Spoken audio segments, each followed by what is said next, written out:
वालेकुम जी, myself Mrs Shahbaz and I am a consultant psychologist. और आज एक केस आपसे डिस्कस करना चाहूँगी। एक टीनेजर का केस है जो कि मेरे पास आज से कुछ 6 महीने पहले आया था। बेसिकली उसकी मदर उसको मेरे पास लेके आई थी और the boy is about 17 to 18 years, newly adult. And उसका प्रॉब्लम ये था कि वो आइस का एडिक्ट है। नाम वो ऑब्वियसली डिस्क्लोज नहीं कर सकते, बस this guy we will call him A. तो ये जो ए है ये 18 ईयर्स का है और ये आइस के लिए एडिक्टेड है।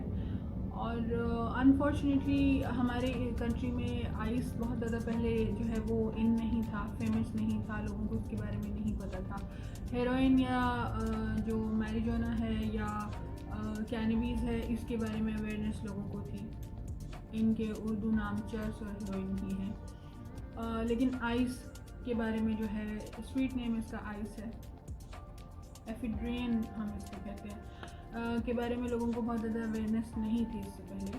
लेकिन आजकल क्या हो रहा है कि जितने भी टीनेजर्स हमारे पास अनफॉर्चुनेटली आ रहे हैं वो इस प्रॉब्लम के साथ आ रहे हैं कि जी मेरा बच्चा जो था वो स्कूल में गया और फ्रेंड्स बने and they started vaping, they started वो जो आपका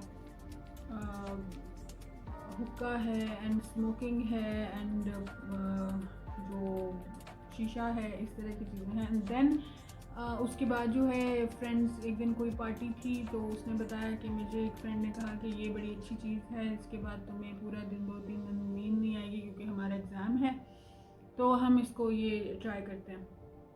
बहुत ही रीज़नेबल फैमिली का बच्चा, लेकिन उसने वो अनफॉर्चुनेटली ट्राई किया और वो आइस थी।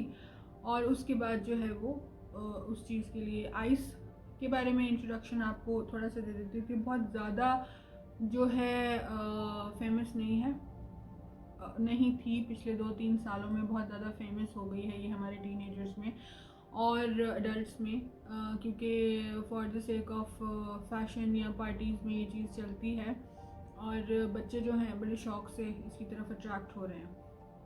तो आपको 14 से लेके 18 साल या 19 साल के बीच के लड़के और लड़कियां दोनों इसमें इन्वॉल्व नज़र आते हैं, बल्कि लड़कियां ज़्यादा इसमें इन्वॉल्व नज़र आती हैं। नॉर्मली बच्चे जो हैं वो ब्रेकअप्स की पेन के बाद या एग्ज़ाम स्ट्रेस की वजह से या बिफोर या आफ्टर मैरिज इस चीज़ को, जो फोर्स मैरिजेस होती हैं उनमें भी ये केस होता है कि get rid of the situation के लिए आप जो है इस तरह की चीज़ें करना शुरू हो जाते हैं। बेसिकली डोपामीन जो हमारे दिमाग में केमिकल होता है ये उसको मुतासर करती है। हरकत सकनात और कुछ स्पेसिफिक मुतल्लिका हिस्से जो होते हैं जिस्म के, उनको मुतासर करती है। इसके और बहुत सारे साइड इफ़ेक्ट्स हैं। आइस को पहले जान लेते हैं कि ये है क्या। एफिड्रेन प्लांट से बनती है जी, एफिड्रा प्लांट से बनती है। एफिड्रा प्लांट जो है ऐसे ही है जैसे हीरोइन और आपको चर्च के जो प्लांट्स हैं वो मिलते हैं, उसी तरह से जो है एफिड्रा प्लांट होता है। क्योंकि ये बहुत ज़्यादा फेमस नहीं था, लेकिन अब जो है ये बहुत ज़्यादा फेमस होता चला जा रहा है बच्चों में और बच्चियों में।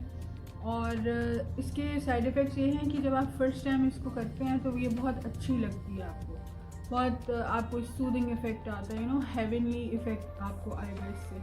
और एक दफ़ा करने के बाद जो बच्चा है, जो पर्सन है, जो भी इसको ले रहा है, उसको 2-3 रात जो है वो बिल्कुल नींद नहीं आती और वो अपने आप को बड़ा एनर्जेटिक और बड़ा एक्टिव फील करते हैं और वो ओवर वर्किंग करना शुरू कर देते हैं। कि जी लड़कियां इसको बहुत ज़्यादा करती हैं जो वेट लॉस, क्योंकि ये वेट लॉस में हेल्प करता है।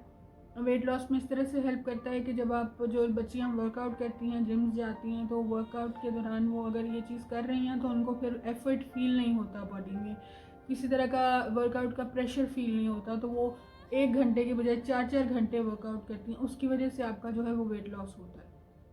तो बेसिकली जो ये एफिड्रीन है, ये एफिड्रा प्लांट जो है, ये आपको, या इसको स्ट्रीट नेम इसका आइस है, ये आपको बेसिकली आपकी जो नेचुरल सेंसेस होती हैं उनको बिल्कुल ख़त्म कर देती है और आपकी जो आर्टिफिशियल एबिलिटीज़ होती हैं मतलब आप जैसे किसी तरह का आपने कोई बूस्ट लिया होता है, बॉडी में कोई इस तरह की चीज़ होती है जो आर्टिफिशियली आपको वर्कआउट करा रही होती है, या आपको एफर्टलेसली आप जो है वो 3-3 रातें जाग रहे होते हैं।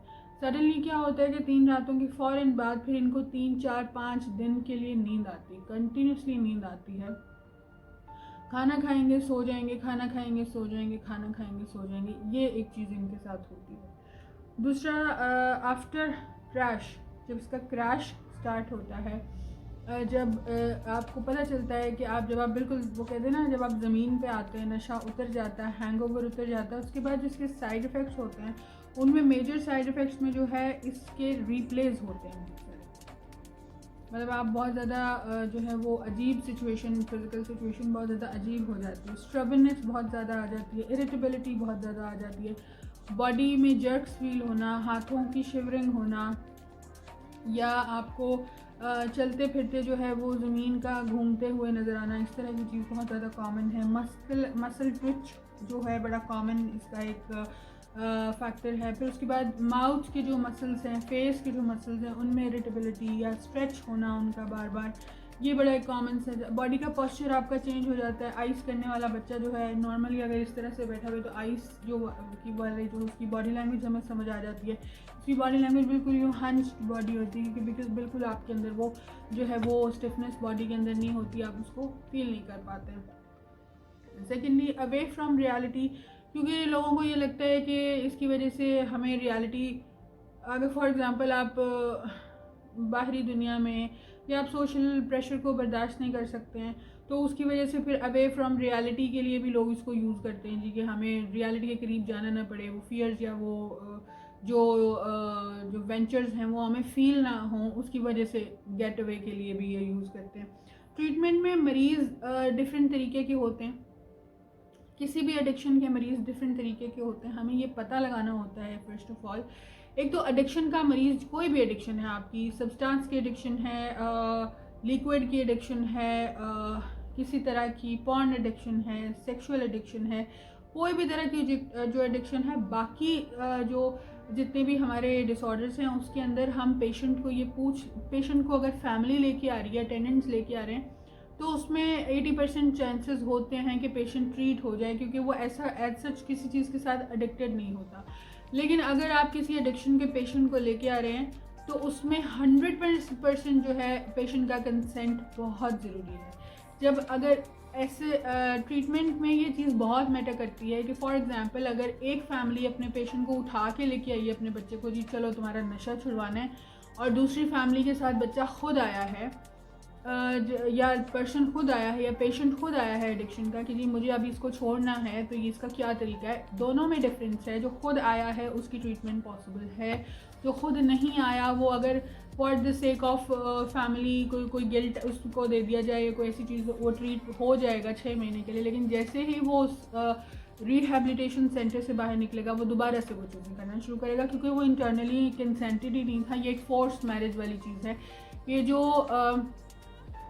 चॉइस से जो मैरिज की जाती है, ये जो पसंद से जो शादी की जाती है, वो नॉर्मली लोग झगड़ों के बाद भी जो उसको चला लेते हैं, किसी न किसी तरह उनके जहन में कोई बात होती है। लेकिन जो आप फोर्स मैरिज करते हैं वो कभी ना कभी टूटेगी। इसी तरह एडिक्शन का भी ये हिसाब है। तो ये कुछ इन्फॉर्मेशन थी आइस के बारे में, जो कि हमारे बहुत सारे टीनेजर्स, अनफॉर्चुनेटली हमारे पास इतने सारे पेशेंट्स आते हैं इस चीज़ के लिए, और इतने सारे पेशेंट्स आते हैं कि टीनेजर्स को देख के लिटरली अफसोस होता है कि हमारे टीनेजर्स किस तरफ जा रहे हैं।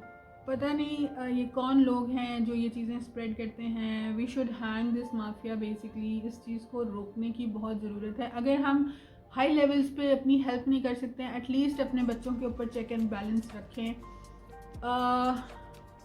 आपका लिबरल होना इज़ जस्टिफाइड, लेकिन आपका बच्चों को बिल्कुल जो है वो छोड़ देना, लीशलेस कर देना, ये एक जस्टिफाइबल बात नहीं है। अपने बच्चों पे हमेशा चेक एंड बैलेंस रखिए, उनको सब फैसिलिटीज़ दीजिए, उनके साथ बहुत प्यार कीजिए, उनके साथ फ्रेंड्स बन के रहिए। लेकिन फ्रेंड्स बनने का ये मतलब नहीं है कि आपका बच्चा पार्टीज़ में जा रहा है, चीज़ें कर रहा है, और आप स्कूल में बैकअप नहीं रख रहे, कॉलेज में बैकअप नहीं रख रहे। ये बात याद रखिए। स्पेशल जो मेरा मैसेज है पेरेंट्स के लिए है कि आपका बच्चा जिस भी एज का हो जाएगा वो आपका बच्चा ही रहेगा, आप उसके पेरेंट ही रहेंगे। तो आपकी टिल द लास्ट ब्रेथ आपकी रिस्पॉन्सिबिलिटी है to have checkout on your check and balance on your kids, on your adults की ज़िम्मेदारी पेरेंट्स पे ज़्यादा होती है, क्योंकि वो उनकी सराउंडिंग बदल रही होती है, उनकी फ़िज़िकल अपीयरेंस बदल रही होती है, उनके इमोशंस बदल रहे होते हैं। उस टाइम पे बच्चों को हार्नेस होने की बहुत ज़रूरत होती है। मेजर नंबर जो हमारे पास आता है वो यही आता है,